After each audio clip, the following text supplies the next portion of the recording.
الرحمن الرحیم.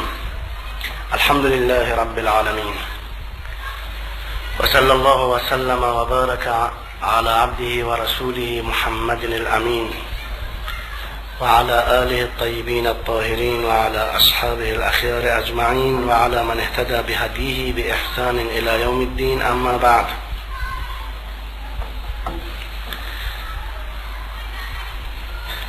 مسائل مربوط به خانواده خیلی گوناگونه و فکر نمی‌کنم بشود در یک یا چند شب به همه مسائل و مشکلاتی که در خانواده هست رسیدگی کرد. مشکلات خانواده شبیه به انواع بیماریه. برای هیچ طبیب ماهری ممکن نیست که طی یک کنفرانس یا طی کنفرانس‌های متعدد انواع بیماری را بیان کند. این غیر ممکن است. هرچند طبیب ماهر باشد، بیماری که خود را معرفی کند میتواند تشخیص بده بیماریش و در مورد اون بیماری قضاوت کند، راه علاج نشون بده. مسائل دینی، مشکلات دینی عین مشکلات بهداشتی و مشکلات مربوط به بدن و صحت انسان است. اونجا که مشکل خانوادگی مطرح است میشود حل کرد، به اون جواب داد. بله، میشود در سخنرانی ها به مسائل کلی که اسلام عزیز ما نیز خط کلی داده در این مورد میشود بحث کرد. حالا یکی از مسائلی که جنبه اعتقادی دارد و احتمالاً در همه جوامع مسلمین به ویژه در جامعه امروز ما مطرح است، من را عنوان میکنم. خداوند در قرآن مجید در همین مربوط به تشکیل خانواده میفرماید: فانكحوا ما طاب لكم من النساء مثنى وثلاث ورباع فإن خفتم ألا تعدلوا فواحدة أو ما ملكت أيمانكم ذلك أدنى ألا تعولوا. صدق الله العظیم.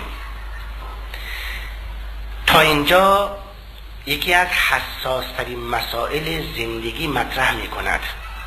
من قبل از اینکه ترجمه آیات بگویم، مقدمه ای که ایجاب می کرده این مسئله در جامعه اسلامی مطرح بشود در حد سلیقه خودم برای برادران عرض می کنم. مقدمه این موضوع این است که در جامعه بشری وضع زندگی به گونه است که وقتی زن و مرد با هم زندگی می کنند، در مجموع زندگی ها، نه زندگی زناشویی، در مجموع زندگی کلیه مشکلات و سنگینی و زد و خوردها، برخوردها، تلفات به عهده مرد است. اگر واضح نیست دقت بفرمایید، توضیح میدم. در مجموع زد و خوردهایی که صورت میگیرد، از زد و خورد داخل کوچه و خانه، جر بر سر ملک و زمین و خانه که با چوب و چماق و تبر مردم به جان هم میافتند، یا زد و خورد مملکت و کشور و دولت، در مجموع زد و خوردها از هر 1000 تا کشته یکیش زن نیست. مردها به جان هم میافتند، هم دیگر میکشند. این یکی. حوادثی که پیش میاد از مجموع حوادث ناگواری که برای انسان در تنقلات و حرکتهایش پیش میاد، مثلا هواپیما سقوط میکند، ماشین چپ می شود، 2 تا ماشین به هم میاد، 2 تا راننده کشته می شوند. در مجموع فقط چند درصدی ممکن است زن باشند. اتوبوس اگر چپ می شود مسافرانش می میرند، اکثر مسافران مردن. از هر 1000 تا تصادف رانندگی یکیش هم زن نیست. مجموع راننده های کشته می شوند مرد است، زن نیست.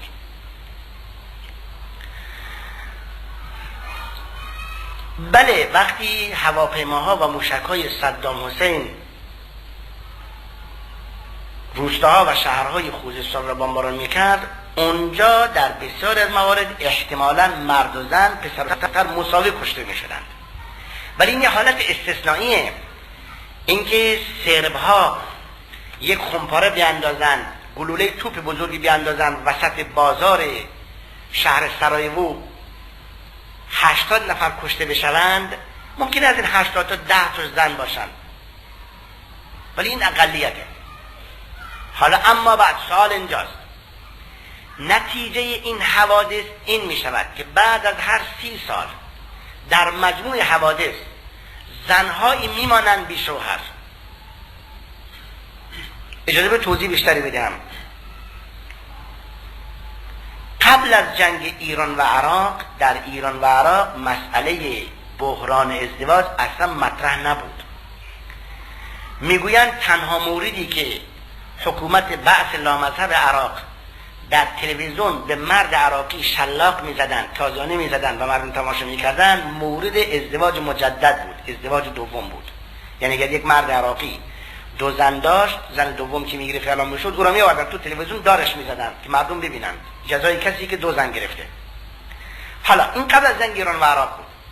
جنگ ایران و عراق که شروع شد، به ویژه بعد از آتش بس، صدام حسین خان اعلام کرد که هر کس زن دوم و سوم و چهارم بگیرد کلیه هزینه ازدواجش دولت میده. حتما متوجه شدید منظور چی بود؟ که برای اینکه با جنگ‌های ایران و عراق در کشور عراق میان مردم مسلمان بیچاره و مردمان اسیر عراق، یعنی اسیر حکومت بعث، حداقل 400,000 بیوه جوان اهم از دوشیزه نامزد شهید شده یا زن کم سن و سال جوان شوهر از دست داده، 400-500,000 بیوه پیدا شد. این بود که حکومت بعث عراق با وجود لامذهبیش اون تازیان زنهای قبل از جنگ فراموش کرد و اعلام کرد که هر کس بتواند 2 زن، 3 زن یا 4 زن بگیرد، دولت حاضر تمام امکانات دو بده. حالا یا دروغ بود یا راست، بالاخره این اعلام شد. به همین جمهوری اسلامی خودمون نیز با همین مشکل مواجه شد. اعلام شد که در شهرهای بزرگ ایران، اصفهان را نام بردن، 100,000 بیوه جوان وجود دارد، به دلیل اینکه اصفهان بیش از دیگر شهرها شهید داد و معمولا شهدا همه جوان هستند. از 40 سال به بالا در جنگ کشته نمی شوند، از 15 تا 30 تا 35 در جنگ کشته می شوند. اما بعد سوال اینجاست، شما فکر میکنید، خودتون فکر کنید، دینی که بخواهد تمام زندگی انسانها را زیر نظر بگیرد، آیا اون دین وظیفه دارد برای این مشکل راه حل پیدا کند یا نه؟ شما چه فکر میکنید به نظرتون؟ آخه یا باید مانند اروپا فاحشه خونه باز کنیم، یا باید گرلفرند و دوست پنهانی داشته باشیم، یا باید قرآن اجازه بدهد 2 خانواده تشکیل بدهیم با شرایطی. برای یک انسان کدام یک از این 3-4 تا مفیدتر و مناسبتر و معقولتره؟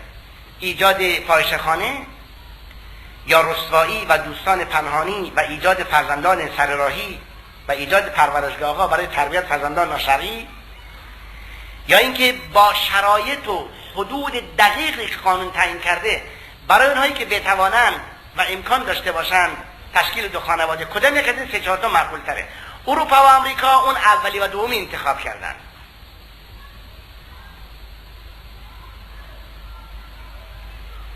قرآن مجید نظر میده که چون جامعه بشری به گونه‌ای است که تلفات مردها زیادتره و الزاماً در جامعه زنانی بی شوهر میمانند و اینها حقی دارند در زندگی،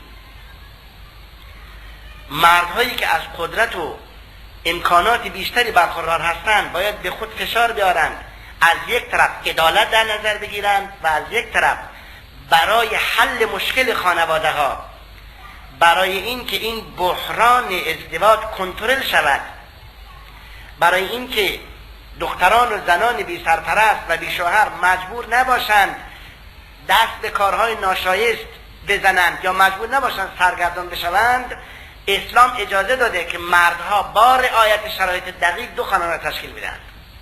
اما بعد در اینجا 2 مسئله مطرح است. اگر کسی معتقد شود قانونی که اجازه داده مرد 2 یا 3 زن بگیرد این قانون بده، قانون خلافه، خب این شخص مرتده، از اسلام خارج شده. مطمئن نستم این عرض میکنم مرتده دیگه. ولی اگر کسی معتقد باشد این قانون خوبه، من نمیتوانم، از عهده من نمیاد، فلان کس که ازدواج دوم کرده بی خود کرده، خب این حرف حسابه، هیچ خطری دینی نداره، دقت کردید؟ امیدوارم شنوندگان محترم این تفاوت ظریف و دقیق را در قضیه مورد بررسی قرار بدن و زیر نظر بگیرن. در نظر بگیرن قضیه. اگر شما اصل موضوع را نادرست بدانید، کفر و ارتداد است، بیدینی نیست. ولی اگر فکر کنید که فلان کس یا فلان شخص یا خود شما یا مردم امروز شایسته نیست، مناسب نیست، مصلحت نیست زن دوم و سوم بگیرن، این حرف شما حسابه، مسئله نیست، خطری نیست. چند وقت پیش به مناسبتی بحث بر سر ازدواج‌های متعددی بود که شرع اجازه داده. یک جوان متدین، یک انسان سالم متدین، حالا یا از روی شوخی یا از روی جدی، گفت که حالا با توجه به سنگینی مخارج و هزینه زندگی زن دوم و سوم که هیچی، راهی نیست که یک زن را نصف کنیم، نصف مخارجش به عهده پدر و مادرش باشه. خب این گونه سوالات لبخندی هم دارد. اشکال نداره جوانی انسانی تصور کند که زن دوم گرفتن خطاست به دلیل اینکه مخارج سنگینه، به دلیل اینکه مشکلات الی آخر. اما اگر این را به قد مذهب بزند و بگوید که نه زن و مرد مثل هم هستند، کما این که زن نمیتواند دو شوهر بگیرد، مرد هم نباید دو زن بگیرد، اگر چنین گفت مرتد از اسلام خارج شده. این با ایتون عرض میکنم به نسبت 100% این فتوا درسته، مرتد دیگه، لامذهبه. برای اینکه قرآن تصریح کرده، جوامع بشری ایجاب میکنه، مصلحت زندگیه. و نتیجه نادیده گرفتن این تشریح قرآنی ببین چه شده. در جوامعی که فرهنگ جاهلیت حکم فرماست، ازدواج‌های دوم و سوم تقبیح زشت شده. اگر اون جوامع چه روستا چه شهر بررسی کنید، در هر روستایی که 2000 نفر الی 5000 نفر جمعیت داره، 150 الی 200 دختران بی شوهر 30 ساله تا 40 ساله تا 50 ساله هستند. هیچ عیبی ندارند جز این که مرد نیست. و در شهرهایی که مسلمان ها به دلیل ضعف فرهنگی، به دلیل غرب زدگی همین مسئله را، همین مشکل را دارن، از ازدواج‌های مجدد، ازدواج دوم و سوم خودداری میکنن به دلایل. اگر آماری بشود تهیه کرد، در هر محله از شهر 100 تا 150 تا دخترهای 30 40 50 ساله هست. هیچ عیبی ندارن جز این که مرد نیست. منتها چون مسئله ناموسی کسی آمار نمیده، هیچ کس شنوش نمیذارد بگوید که بله فرض کنید ما در خانواده‌مون 3 تا عمه دارم، 4 تا خواهر دارم، 5 دختر دارم، همش بیشترن. هیچ کسی نمیگه. مسئله ناموسیه دیگه، نمیشه آمار تهیه کرد. اگر بشد آماری داد، معلوم میشد چه مشکلات طاقت فرسا و چه مسائل حادی ما داریم که علت اصلیش کنار گذاشتن احکام قرآن است دیگه. بنابراین منظورم از این توضیح این است که شما مواظب باشید با یک اظهار نظر دینتون، عقیدتون قیچی نکنید. شما نمیتوانید، عالیه، نکنید. قرآن هم همین گفته، فرموده فإن خفتم الا تعدلوا فواحدة. اگر ترس از این دارید که بین 2 زن یا 3 زن عدالت برقرار نکنید، اگر از این میترسید، مطمئن نیستید عدالت میکنید، 1 زن بیشتر نگیرید. نص قرآنه. بعد آخرش جالب فرمود ذلک ادنی الا تعولوا. این خیلی مهمه. اکتفا به 1 زن معقول‌تر است که عیالمند نشوید، عائلمند نشوید، نانخورها و خواهندگان لباس و مخارج زیادتر نشوند. ذلک ادنی الا تعولوا.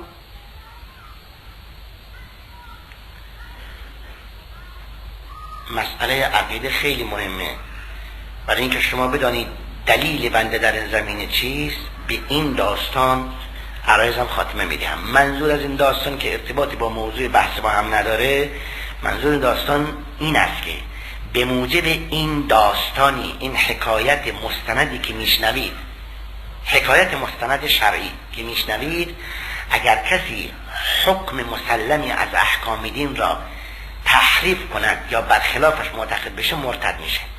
اما داستان، حکایت، وقتی خرد خوردن شراب محرم، خوردن خمر ممنوع شد در سال 5 هجری یا سال 4 هجری، سوال شد از رسول الله: یا رسول الله، مسلمانانی که در غزوه احد شهید شده اند مثل حضرت سید الشهدا حضرت سیدنا حمزه رضی الله عنه، عموی گرامی رسول الله صلی الله علیه و آله، اینا اهل عیش و نوش بودند، مجلس آرا بودند، آب انگور گندیده میخوردند، رسم بود، مسلمان بودند، نمازها رو میخوندند، ولی اینها هم میخوردند، نماز میخواند، تهجد هم میخواند و در مجلس عیش و نوش و غذا آب انگور هم مصرف میکرد، چون ممنوع نبود، دربارش اظهار نظر نشده بود. تکلیف اینها چیست؟ خداوند در پاسخ این سوال دنباله آیه تحریم خمر چنین فرمود: لیس علی الذین آمنوا وعملوا الصالحات جناح فیما طعموا اذا ما اتقوا وآمنوا وعملوا الصالحات ثم اتقوا وآمنوا ثم اتقوا واحسنوا والله يحب المحسنین. یعنی نیست بر کسانی که ایمان داشته‌اند و کارهای نیک انجام داده‌اند گناهی در اون چه خورده‌اند، چون پرهیزگار بوده‌اند و کارهای نیک انجام داده‌اند. کاملا معنی آیه واضحه دیگه، یعنی در اون چه خورده‌اند گناهی ندارند. خب این جریان تمام شد و سوال هم پاسخش گرفت و موضوع مطرح نشد دیگه. تا سال 56 از خلافت حضرت فاروق اعظم، بعد که شام فتح شد، 2 سرباز مسلمان به کافه مسیحی رفتند در دمشق و آب انگور خوردند، شنگل شدند و غرش کنان بیرون آمدند و شروع کردند به حکومت کردن در خیابان‌ها و کوچه ها. چون مست فوراً حاکم میشه، خودش پادشاه وقت میدونه، فرمان میده. دژبان اونها را گرفت، بازداشتشون کرد. وقتی به دادگاه اسلامی احضار شدند، مدعی شدند که ما دار نباید بخوریم، ما مقصر نیستیم. گفتن چرا؟ گفتن که به موجب این آیه سوره مائده ما ایمان داریم، عمل صالح هم انجام میدهیم و حق داریم شراب بخوریم. گفتن آیه چیست؟ آیه را اینطور تلاوت کردند، اینطور ترجمه کردند. حالا گوییم که ترجمه عربی بوده: نیست بر کسانی که ایمان دارند و عمل صالح انجام میدهند گناهی در اون چه بخورند. در اون چه خورده‌اند را به در اون چه بخورند تبدیل کردند. توجه فرمودید؟ خدا گفته در اون چه خورده‌اند گذشته، اینا گفتن نه، در اون چه بخورند. فیما طعموا را به فیما یطعمون تبدیل کردند. گفتن ما عمل صالح انجام میدیم، خب شراب میخوریم دیگه، به موجب این آیه کریمه. قاضی از اجرای حکم توقف کرد از اجرای حکم و عین ما وقع را نوشت به مدینه منوره. این یه توضیح کوتاهی میدم از نظر حقوقی. در شرع وقتی مسلمان بپذیرد که مقصره، دار میخورد تا تطهیر بشه. اگر نپذیرفت که مقصره، دیگه دار نمیخوره. اگه برای جماعت واضح نیست تا توضیح بدم. اونایی که در کلیه حقوق هستن، دانشکده حقوق مدنی بودن، میدونن کسی که دزدی کرد اگر اقرار داره که مقصره، دستش میزنن. کسی که تهمت زد اگر اقرار داره که مرتکب خلاف شده، تازه نمیخوره، معاف میشه، تازه میگذشت. اگر زنا کرد و ازدواج نکرده، اقرار داره که مقصره، 100 تازه نمیخوره. اما اگر این کارها انجام داده، اقرار به تقصیر نداره، میگه نه خیر، حق من بوده و کردم، بازم میکنم، کسی حق اعتراض نداره، دیگه دار نمیخوره، تازه نمیخوره، میرود پای دار، جسدش به بالای دار میکشن. برای اینکه حکم قبول نداره، قانون قبول نداره، شریعت قبول نداره دیگه. اظهارات اون 2 سرباز نادان را به مدینه منوره نوشتن و منتظر دستور شورای خلافت شدند. حضرت فاروق اعظم وزرا را جمع کرد، علی و عثمان و طلحه و زبیر و عبدالرحمن و سعد و سعید، وزرای کابینه حضرت فاروق اعظم. مطرح شد و خیلی سریع پاسخ دادند. پاسخ این بود: پاسخ شورای اصحاب محمد مصطفی صلی الله علیه و آله که غالبا اظهار نظر حضرت علی سرنوشت ساز بود. شیعه و سنی متفقا قبول دارند که حضرت عمر فرموده لولا علی لهلک عمر، اگر علی ابن ابی طالب نبود عمر ابن الخطاب نابود میشد. و سنیان در همین زمینه میگویند حضرت عمر فرموده قضیه ولا ابا حسن لها، وای به حال مشکلی که ابوالحسن در اون حاضر نباشه اظهار نظر بده. شورای اصحاب محمد این طور حکم صادر کرد. به دمشق نوشتند اون دو سرباز را احضار کنید و به اونها بفهمانید که قرآن را بد تفسیر کردند، فعل ماضی است و حکایت از گذشته دارد، در اون چه خورده اند. این مربوط به کسانی است که قبل از تحریم خمر مردند، کشته شدند، شهید شدند و شراب میخوردند. سوال شده که تکلیف اونها چیست؟ آیا اونها جزاشون میکشند چون شراب حرام بوده فی نفس الامر یا اینکه معافن؟ این آیه به اون سوال پاسخ داد و مربوط به زمان ما نیست. اگر اون دو سرباز قبول کردند، به اشتباه خود اقرار کردند، دارشون بزنید و ولشون کنید. اما اگر اصرار کردند که حق با اونهاست و باید و میتوانند به موجب این آیه شراب را بخورند، گردن هر دو را بزنید و بدون غسل و کفن و نماز پشت به قبله در مقبره غیر مسلمین اونا را زیر خواب کنید. فهمیدیم یعنی چی؟ مرتدن دیگه. این بود که وقتی عرض کردم اگر کسی معتقد باشد قانونی که دو زن گرفتن در یک آن یا سه زن گرفتن مباح میداند این قانون غلطه، اگر کسی چنین معتقد باشد مرتده، کافره. ولی اگر معتقد باشد قانون درسته، من نمیتوانم، حرف حساب، خدا جزای خیرش بده، آدم درستی، آدم زیرک دانایی، نمیخواد خودش گرفتار کنه، خیلی خوبه. مسئله دو تا شد، دقت فرمودید؟ خیلی مهمه. شما نمیخواهید این کار بکنید، دوست ندارید دوستانت این کار بکنن، حرف حساب، مسئله نیست. اما به اصل قانون نباید توهین کرد، چون اصل قانون برای صلاح بشره، برای رفاه و آسایش و مساوات حقوق بین همه مردمه. قانون خیلی مقدسه، خیلی مهمه. امیدوارم با این مسائل ما بتوانیم حقایق زندگی را از نظر مذهبی درست به خاطر بسپاریم، درست یاد بگیریم. اللهم صل على محمد وعلى آل محمد والسلام عليكم ورحمة الله وبركاته.